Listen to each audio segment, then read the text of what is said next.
Sir मैंने बहुत बार बोल चुका है अभी तक. मेरा मेरा सपना था यहाँ जो चेपॉक में एक मैच खेलना है. आप भूल जाओ one day T20, but test match I never thought कि मैं ये एक टेस्ट मैच इधर चेपॉक में खेलूँगा और फैंस मेरे लिए चीयर करेंगे. बट ओवर द ईयर्स ना, मेरा पहला टेस्ट मैच तब 2013 में खेला था इधर. तब धोनी भाई ने 200 मारे और मैंने भी 12 विकेट लिया. वो अलग था फीलिंग. जैसे एक होम बॉय का तो यंगस्टर का सपोर्ट मिल रहा था, वैसे ही मिल रहा था. बट दिस टाइम जो कोविड के रीजंस की वजह से पहला गेम में क्राउड नहीं था, और दूसरे गेम में जैसा मेरा पहला गेम में परफॉर्मेंस हुआ था, दूसरे गेम में उससे कंटिन्यू किया. और I thought wickets are good, but जैसे मैंने 100 बनाया और द लास्ट 100 मैंने वेस्ट इंडीज़ में बनाया 2016 में. लिटरली 5 साल के बाद आया ये 100. और बहुत सारे लोग फ्रस्ट्रेट हो गए थे कि इनके पास बैटिंग एबिलिटीज़ है बट कंट्रीब्यूट नहीं कर रहा है और इसका फॉर्म थोड़ा ऊपर नीचे हो रहा है. कि प्रॉब्लम क्या है, जैसे इंडिया में ना हमारा बहुत सारे ओपिनियंस होते हैं कि एडवाइस की तरफ चले जाते हैं. कोई सोचते नहीं है कि बैट्समैन कैसे सोचते हैं, क्रिकेटर कैसे सोचते हैं और उनके लिए क्या हेल्प चाहिए. जैसे मेरा हेल्प ज़रूरी था, मेरे लिए थोड़ा कंफर्मेशन भी चाहिए था. वो मिला मुझे ये बैटिंग कोच से. और ये कोविड का समय भी मैंने बहुत प्रैक्टिस किया घर में. बॉल्स दीवार पे मार के थोड़ा प्रैक्टिस कर रहा था. स्वीप, ड्राइव और फुटवर्क में मैंने काम किया और इट केम गुड. सो सब मिलाकर ऐसा एक इमोशन आउटबर्स्ट हुआ कि दैट ब्लैंक स्टेट, जैसे ब्लैंक स्टेट बोलता है कि एवरीथिंग इज डन एंड अभी settle, that sort of a feeling. इसीलिए whatever reactions came was natural, nothing plan.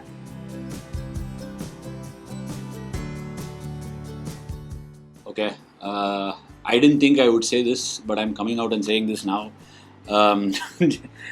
Because you asked this question, I couldn't think of anything else. About 2 months ago, we had a cricketer called Cameron Green who made his debut for Australia. And even before he made his debut, everybody said he's the next big thing. And as he was playing, I think he got 150 in the entire series. I don't think he got a wicket through the series. But how much he was built up and how much confidence he was being given in Australia made me reflect back and think about how we as a community treat our cricketers when they come through, the young ones. It gave me a massive perspective.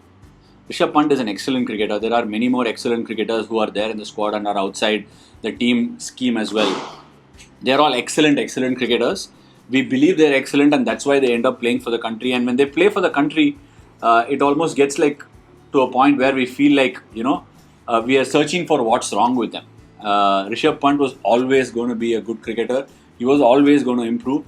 Only if we back them in such a way that they can improve, they will improve faster. But if you're going to find those loopholes and faults, cricketers are going to, take that much more longer. So I think it's a more of a mindset issue for us. And I think as a community, we should be able to embrace how good a cricketer is, how much we can see a lot of positives, but when we tend to choose to see a lot of negatives. So if we can see a lot more positives, I think we'll see a lot more champion cricketers.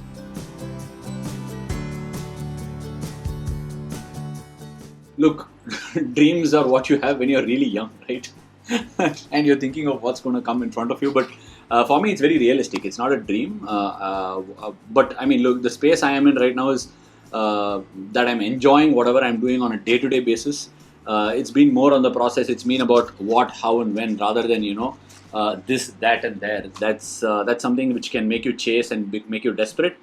There are a lot of cricketers who've done very, very well for India in different formats of the game over the last couple of years. I've been out of the team for the last 3 years of the white ball format, but every time I've gone on to get an opportunity in the IPL, I've put a very earnest attempt and contributed in whatever way I can. If the team deems it fit, and obviously I will think I'm good enough, but if I get my opportunity, I'll give it my best crack.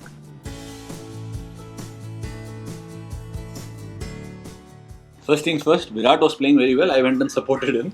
It was not the other way around. Look, I think he was showing a lot of steely resolve in terms of defending and all that.